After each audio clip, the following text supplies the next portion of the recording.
साथियों नमस्कार। काफ़ी दिनों से आप इंतज़ार कर रहे थे मेरी बीईओ की वीडियो का, और काफ़ी सारे बच्चे हैं जो बीईओ की वैकेंसी का बहुत सालों से इंतज़ार कर रहे हैं।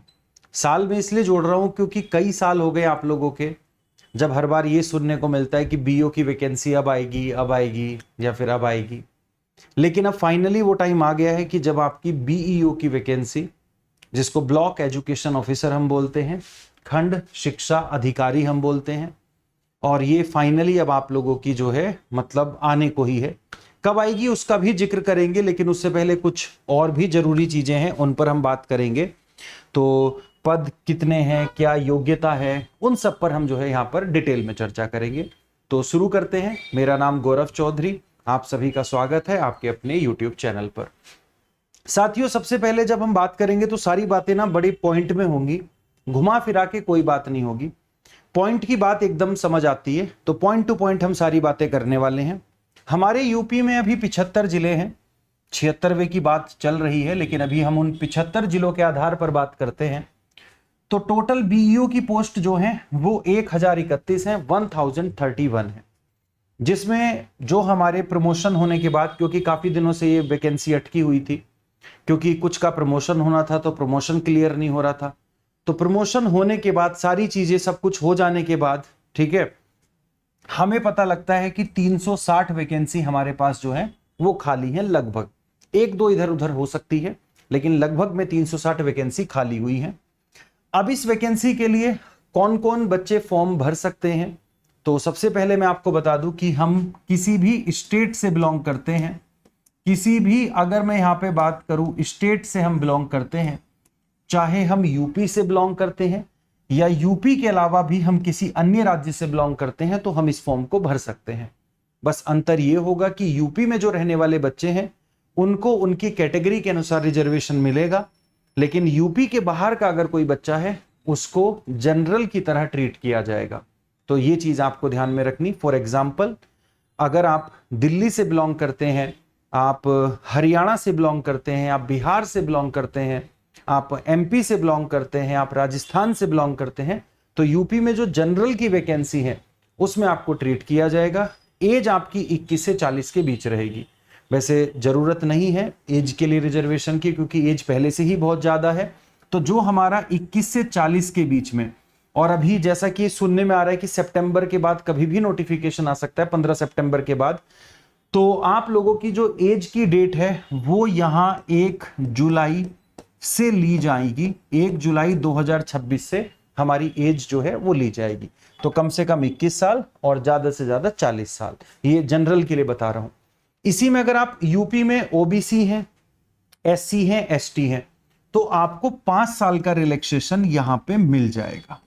यूपी में ध्यान रखिएगा कि यूपी में ओबीसी को भी 5 साल का रिलैक्सेशन मिलता है, एससी एसटी को भी 5 साल का रिलैक्सेशन आप लोगों को मिल जाएगा, ये ध्यान में रखिएगा। लेकिन ये उन्हीं को मिलेगा जो यूपी में ओबीसी हैं, या यूपी में एससी हैं, या यूपी में एसटी हैं, ध्यान रखेंगे। यहां पर जब हम बात करते हैं सिलेक्शन की, तो उसके लिए एक प्री एग्जाम होगा, एक मेंस एग्जाम होगा, और डॉक्यूमेंट वेरिफिकेशन होगी। मतलब इंटरव्यू नहीं होगा यहां पर, इंटरव्यू आप लोगों का जो है नहीं है। प्री एग्जाम जो होगा वो आपको शॉर्टलिस्ट करने के लिए होगा। जैसे एग्जांपल समझ लीजिएगा कि 360 पोस्ट है और आपको मेंस के लिए बुलाना है, तो लगभग 15 गुना बच्चे, वो जो भी रेशो होगा वो नोटिफिकेशन में आ जाएगा, लगभग 15 गुना बच्चे जो हैं वो मेंस के लिए सेलेक्ट किए जाएंगे। और फिर मेंस में जो मेंस का एग्जाम होगा, पैटर्न क्या होगा उस पर भी बात करेंगे अभी, तो उस पर मेरिट लगेगी, और फिर मेरिट के आधार पर कुछ बच्चों का चयन होगा और उनका फिर डॉक्यूमेंट वेरिफिकेशन कर लिया जाएगा। मतलब जैसे यहां पर जितने भी बच्चे फॉर्म भरेंगे उसमें से 360 का लगभग 15 गुना, और 15 गुना के बाद जब यहां पे मेरिट बनेगी तो 360 का लगभग 3 गुना डॉक्यूमेंट वेरिफिकेशन के लिए बुलाया जाएगा। हो सकता है 2 गुना ही बुलाया जाए, वो सारी बातें नोटिफिकेशन से क्लियर हो जाएंगी। तो ये हमारा पूरा प्रोसेस है। इंटरव्यू इसमें नहीं होगा, मैं फिर से आपको बता रहा हूं। एजुकेशनल क्वालिफिकेशन क्या होनी चाहिए? सर हमारे पास ग्रेजुएशन होनी चाहिए। ग्रेजुएशन में बीए चलेगा, बीकॉम चलेगा, बीटेक चलेगा, बीसीए चलेगा, बीबीए चलेगा, कोई भी ऐसा कोर्स जो हमारा ग्रेजुएशन में है वो सारी चीजें यहाँ पे चलेंगे। चाहे आप आर्ट ग्रेजुएट हैं, चाहे आप साइंस ग्रेजुएट हैं लाइक बीएससी वगैरह, या चाहे आप प्यारे साथियों टेक्निकल ग्रेजुएट हैं लाइक बीटेक वगैरह। उसके साथ आपका बीएड होना बहुत जरूरी है। कहीं से भी आपने बीएड की पढ़ाई की हो, बीएड होना बहुत जरूरी है। सर मेरा बीएड नहीं है, मैं डाइट है, नहीं चलेगा। बीटीसी नहीं चलेगा, डीएलएड नहीं चलेगा। बीएड कंपलसरी है, इसके कोई भी समकक्ष कोई और चीज नहीं, केवल बीएड तो बीएड। अब ऑब्वियस है जिसने बीएड किया होगा तो उसने ग्रेजुएशन की ही होगी, तो graduation plus B Ed. Post graduation plus B Ed वो तो चलिएगा ही, क्योंकि ग्रेजुएशन बीएड उसमें आ ही जाता है, तो ये ध्यान में रखिएगा।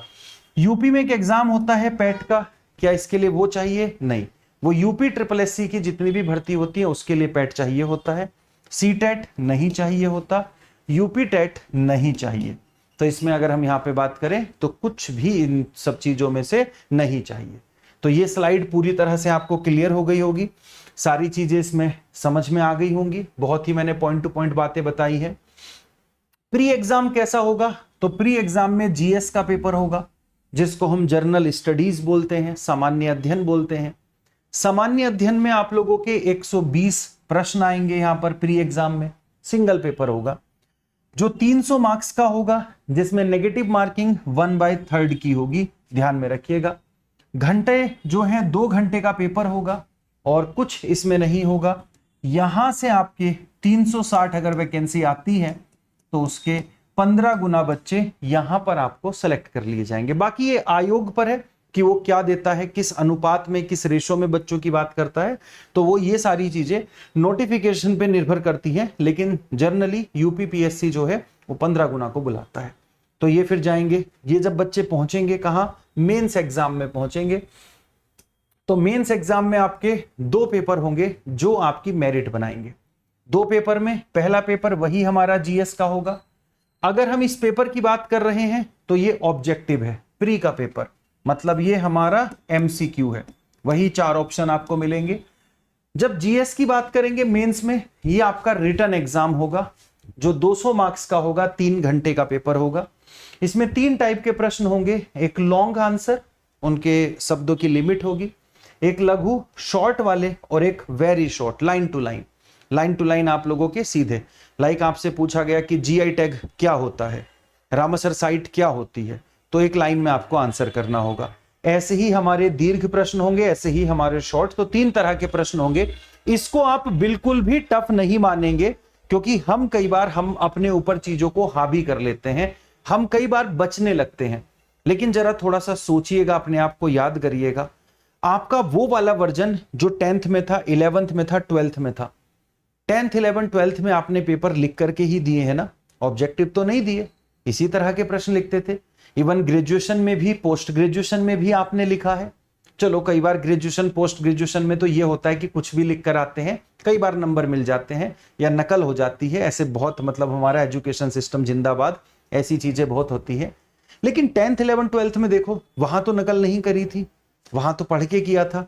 और यूपी बोर्ड होता भी हार्ड है, कोई सीबीएसई से है तो वो भी कम नहीं है, उसमें भी पढ़ना ही पड़ता है।